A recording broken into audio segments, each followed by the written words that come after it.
नमस्कार दोस्तों, आप सभी का मेरे चैनल पर एक बार फिर से स्वागत है। आज हम जानेंगे राधा अष्टमी की व्रत कथा। भाद्रपद शुक्ल पक्ष की अष्टमी तिथि को राधा रानी का जन्म हुआ था, इसलिए इस दिन राधा अष्टमी या राधा अष्टमी के रूप में त्यौहार के रूप में मनाया जाता है। भगवान कान्हा जी के जन्म यानी भाद्रपद मास के कृष्ण पक्ष की अष्टमी तिथि से ठीक 15 दिन बाद राधा रानी का जन्म हुआ था। इस दिन भक्तगण व्रत रखते हैं और इसके साथ ही राधा रानी का धूमधाम से जन्मोत्सव मनाते हैं। मान्यता है कि इस दिन व्रत रखने से राधा रानी श्री कृष्ण के अलावा माँ लक्ष्मी जी का भी आशीर्वाद प्राप्त होता है। इस दिन राधा रानी के साथ श्री कृष्ण की पूजा करने का भी विधि विधान है।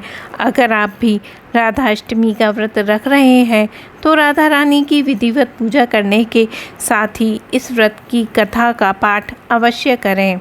तो आइए जानते हैं राधा अष्टमी की संपूर्ण व्रत कथा।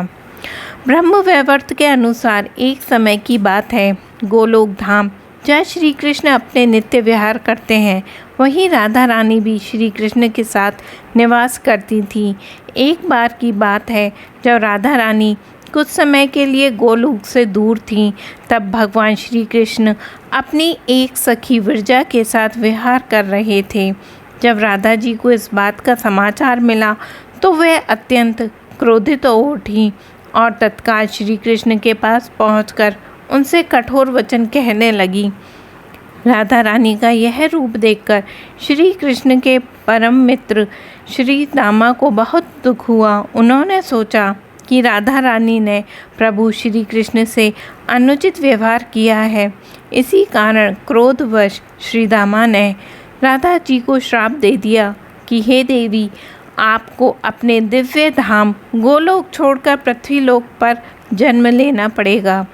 यह श्राप सुनकर राधा रानी भी क्रोधित हुई और उन्होंने प्रतिशोध में श्री दामा को भी श्राप दे दिया। हे श्री दामा, तुम भी राक्षस कुल में जन्म लोगे और वहाँ अपने कर्मों के कारण अत्यंत मृत्यु को प्राप्त होगे।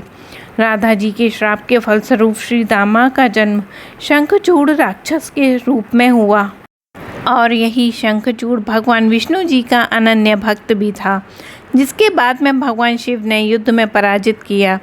उधर जब राधा रानी जी क्रोधावस्था में पहुंची तब उनकी सखी विरजा यह दृश्य देखकर अत्यंत व्यथित हुई और वह वहां से चली गई। वे जाकर नदी के रूप में परिवर्तित हो गईं। श्री दामा और राधा जी के बीच शाम श्रापी की इस लीला के बाद भगवान श्री कृष्ण ने राधा जी को समझाते हुए कहा, प्रिय, अब आपको पृथ्वीलोक पर जन्म लेना होगा।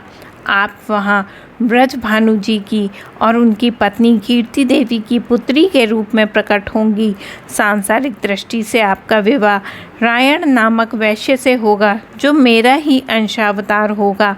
इस प्रकार पृथ्वी पर भी आप ही मेरी प्रिय स्वरूप में रहेंगी, परंतु हमें वहाँ वियोग और मिलन दोनों की लीला का अनुभव करना होगा।